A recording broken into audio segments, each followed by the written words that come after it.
आज जिस मसले पर बात हो रही है वह सिर्फ एक चर्चा या वायरल खबर नहीं है। यह देश के उन लाखों बुजुर्गों की रोजमर्रा की लड़ाई है जिनके लिए हर महीना दवा, किराया, राशन और सम्मान के बीच एक कठिन फैसला बन जाता है। सवाल करीब 70 लाख से ज्यादा ईपीएस पेंशनर्स का है और सवाल यह भी है कि आने वाला फरवरी क्या सच में उनकी जिंदगी में वो मोड़ लाने वाला है जिसका इंतजार वे वर्षों से कर रहे हैं। क्या वाकई ऐसा कोई बड़ा फैसला होने जा रहा है जिससे हर महीने उनके खाते में सीधे 7,500 की बेसिक पेंशन के साथ महंगाई भत्ता भी जुड़ने लगेगा, या फिर ये सब बातें कुछ दिनों की उम्मीद जगाकर फिर से निराशा में बदल जाने वाली अफवाहें हैं। ये कहानी अचानक शुरू नहीं हुई, इसके पीछे दशकों का दर्द है, फाइलों की लंबी यात्राएं हैं और सिस्टम के भीतर चलने वाली वही पुरानी देरी है जो अक्सर आम आदमी की आवाज को कमजोर करने की कोशिश करती है। दिल्ली की सड़कों से लेकर संसद के गलियारों तक बीते कई महीनों से एक ही मांग गूंज रही है। ईपीएस पेंशन में बड़ा और ऐतिहासिक सुधार, न्यूनतम पेंशन में ठोस बढ़ोतरी और महंगाई भत्ते की व्यवस्था। इस आवाज को मजबूती देने वालों में कमांडर अशोक रावत सबसे प्रमुख नाम बनकर उभरे हैं। उन्होंने इस संघर्ष को सिर्फ एक मांग नहीं रहने दिया, बल्कि इसे अधिकार की लड़ाई का रूप दे दिया है। उनका साफ संदेश है, अब वक्त विनती का नहीं, रण का है। या तो पूरी पेंशन दीजिए या फिर आमने सामने होने के लिए तैयार रहिए। अगर आप ऐसी ही जमीन से जुड़ी बुजुर्गों के हक की और आपके काम की अपडेट्स लगातार चाहते हैं तो अभी सब्सक्राइब कर दीजिए। कई बार बड़े फैसले अचानक आते हैं और सही जानकारी समय पर मिलना बेहद जरूरी होता है, इसलिए सब्सक्राइब जरूर करें। अब सबसे पहले यह समझना जरूरी है कि 7,500 का आंकड़ा इतना अहम क्यों है।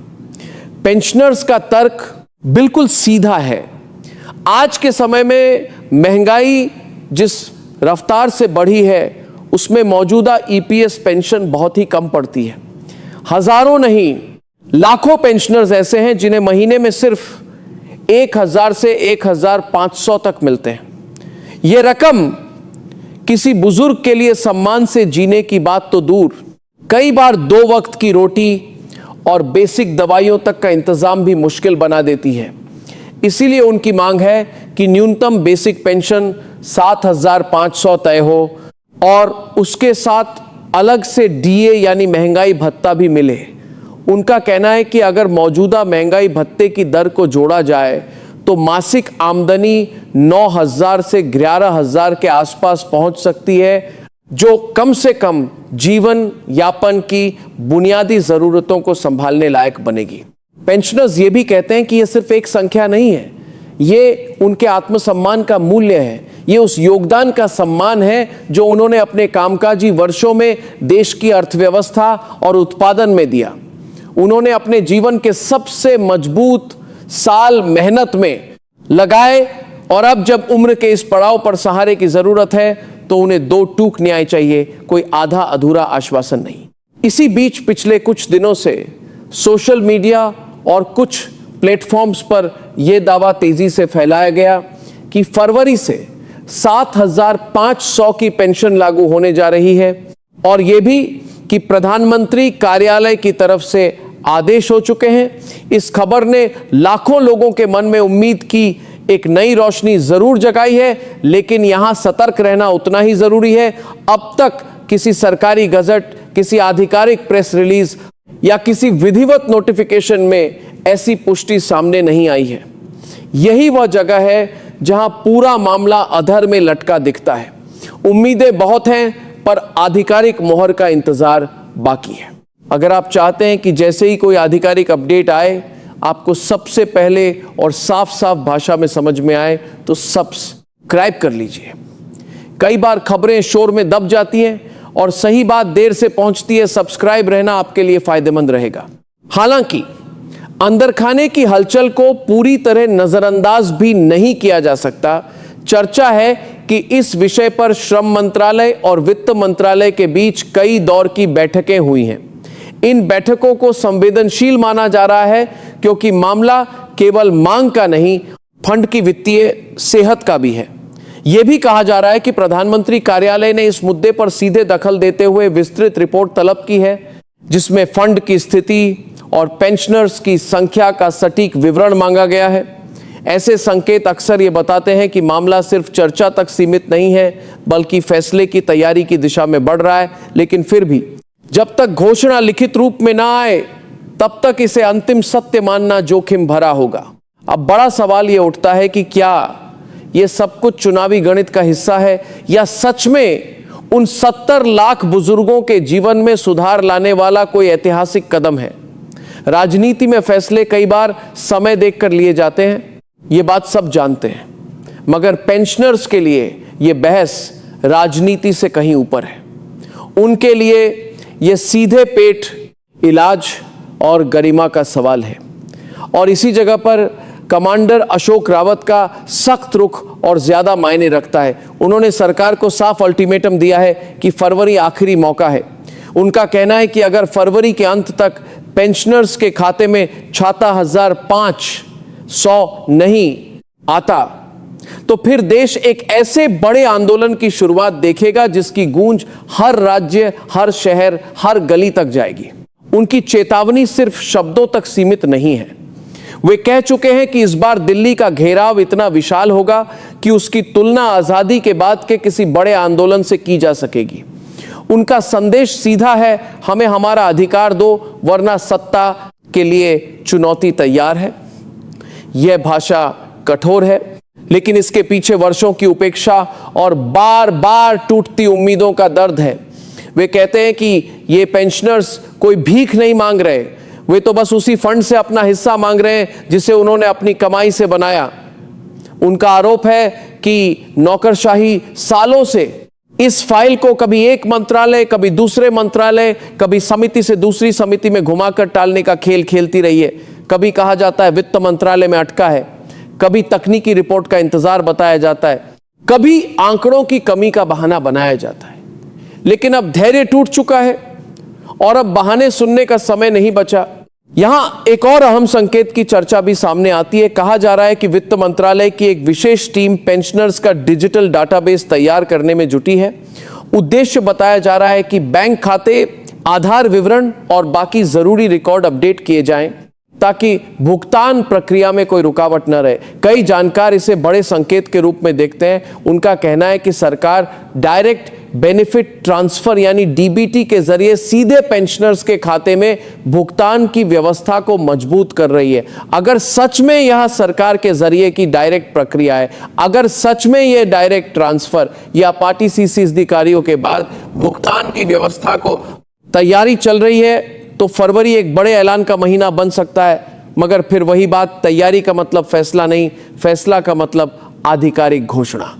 अगर आप चाहते हैं कि अफवाह और सच्चाई में फर्क आपको तुरंत समझ में आए और बिना घुमा फिराकर बात सामने रखी जाए, तो सब्सक्राइब कर दीजिए, साथ ही नोटिफिकेशन भी ऑन रखिए, क्योंकि फरवरी में हर दिन खबर बदल सकती है और आपके लिए अपडेट मिस होना नुकसानदायक हो सकता है। अब इस पूरी मांग के सामने सबसे बड़ा वित्तीय प्रश्न खड़ा होता है, क्या ईपीएस फंड इतने बड़े बोझ को झेलने में सक्षम है? जब लाखों पेंशनर्स को हर महीने 7,500 बाच एसिक और उस पर डीए जोड़कर भुगतान की बात आती है, तो यह रकम बहुत बड़ी बनती है। कुछ वित्तीय विशेषज्ञ और कुछ अधिकारी इस पर चिंता जताते रहे हैं कि इससे पेंशन फंड की स्थिरता पर दबाव बढ़ सकता है। यह बहस भी जरूरी है, क्योंकि किसी भी पेंशन प्रणाली में दीर्घकालिक स्थिरता का सवाल महत्वपूर्ण होता है।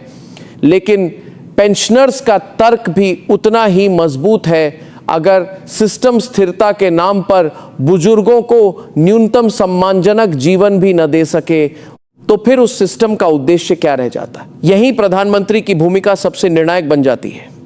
क्या प्रधानमंत्री वित्तीय आपत्तियों को संतुलित करते हुए कोई ऐसा रास्ता निकालेंगे जिससे बुजुर्गों को वास्तविक राहत मिले? क्या यह फैसला सिर्फ राजनीतिक कदम बनकर रह जाएगा, या फिर इसे सामाजिक न्याय और बुजुर्गों के प्रति कर्तव्य की तरह देखा जाएगा? यह सवाल इसलिए भी बड़ा है क्योंकि इस फैसले का प्रभाव सिर्फ पेंशनर्स तक सीमित नहीं रहेगा। इससे उनके परिवारों की आर्थिक सुरक्षा, स्वास्थ्य और जीवन की गुणवत्ता पर सीधा असर पड़ेगा। ये फैसला अगर आता है तो ये उन करोड़ों परिवारों के लिए उम्मीद बन सकता है जो आज भी सीमित आय में बुजुर्गों की जिम्मेदारी निभा रहे हैं। कमांडर अशोक रावत और उनकी टीम ने यह भी स्पष्ट कर दिया है कि अब किसी भी अधिकारी द्वारा फाइल रोकने या देरी कराने की कोशिश को वे बर्दाश्त नहीं करेंगे। उनका कहना है कि अब तारीखों का खेल नहीं चलेगा, यह करोड़ों परिवारों के चूल्हे जलने का सवाल है। उनका संदेश है कि सरकार को जवाब देना ही होगा, चाहे संसद में, चाहे सड़क पर। अब एक और बड़ा पहलू है जिसे लोग जानना चाहते हैं, अगर 7,500 की पेंशन लागू होती है तो क्या यह सिर्फ आगे की राशि होगी या इसमें पिछले वर्षों का बकाया यानी एरियर्स भी शामिल होगा? अगर एरियर्स की बात आती है तो कई पेंशनर्स के खाते में एक मुश्त बड़ी रकम जा सकती है। यह उनके लिए जिंदगी बदल देने वाला हो सकता है। कर्ज चुकाने में मदद, इलाज, घर की मरम्मत या किसी जरूरी जरूरत को पूरा करने में राहत। लेकिन सरकार के लिए यह एकमुश्त भुगतान बहुत बड़ा वित्तीय दबाव भी बन सकता है। फिलहाल इस पर कोई आधिकारिक बात नहीं है और यह विषय अभी कयासों के दायरे में ही है, इसीलिए यहां भी वही नियम लागू होता है। जब तक लिखित घोषणा ना आए तब तक इसे तय मानकर कोई कदम न उठाएं। अगर आप इस मुद्दे पर लगातार तथ्य आधारित और साफ भाषा में अपडेट चाहते हैं तो अभी सब्सक्राइब कर दीजिए। ये लड़ाई लंबी है और अपडेट्स की सही टाइमिंग ही आपको भ्रम से बचा सकती है, इसीलिए सब्सक्राइब जरूर करें। अगर फरवरी में ऐलान नहीं हुआ तो क्या आंदोलन रुकेगा? जवाब साफ है नहीं। तैयारी पहले से चल रही है। दिल्ली में रामलीला मैदान से लेकर जंतर मंतर तक बड़े पैमाने पर धरना प्रदर्शन की योजनाएं बन रही हैं। टीम का दावा है कि इस बार पेंशनर्स न लाठियों से डरेंगे, न पानी की बौछारों से पीछे हटेंगे। नारा यही है, जब तक खाते में 7,500 नहीं तब तक चैन नहीं। यह संघर्ष अब एक ऐसे मोड़ पर है जहां दोनों तरफ से पीछे हटना आसान नहीं। एक तरफ लाखों पेंशनर्स की उम्मीदें हैं और उनके प्रतिनिधियों का दृढ़ संकल्प है, दूसरी तरफ सरकार का वही जटिल तंत्र है जो सालों से फैसलों को फाइलों में दबाकर रखता आया है। यही वजह है कि अगले कुछ दिन निर्णायक माने जा रहे हैं। राजनीतिक हलकों में यह चर्चा भी है कि प्रधानमंत्री इस पूरे मुद्दे को बड़े मास्टर स्ट्रोक की तरह इस्तेमाल कर सकते हैं। संभावना जताई जा रही है कि वे किसी बड़े मंच से या राष्ट्र के नाम संदेश में इस बारे में घोषणा कर सकते हैं। इसे पूरी तरह नकारा नहीं जा सकता क्योंकि बड़े और निर्णायक कदमों की छवि अक्सर ऐसी संभावनाओं को जन्म देती है, मगर फिर वही बात घोषणा की जगह अटकलें किसी का पेट नहीं भरती। पेंशनर्स की असली खुशी उस दिन होगी जिस दिन उनके मोबाइल पर बैंक से क्रेडिट का संदेश आएगा और खाते में राशि सच में दिखेगी। इस पूरे माहौल में सबसे जरूरी बात यह है कि लोग जागरूक रहें, सच और अफवाह में फर्क करना सीखें और अधिकारों की आवाज को कमजोर न होने दें। यह मामला सिर्फ पेंशन बढ़ाने का नहीं है, यह सम्मान से जीने की न्यूनतम गाह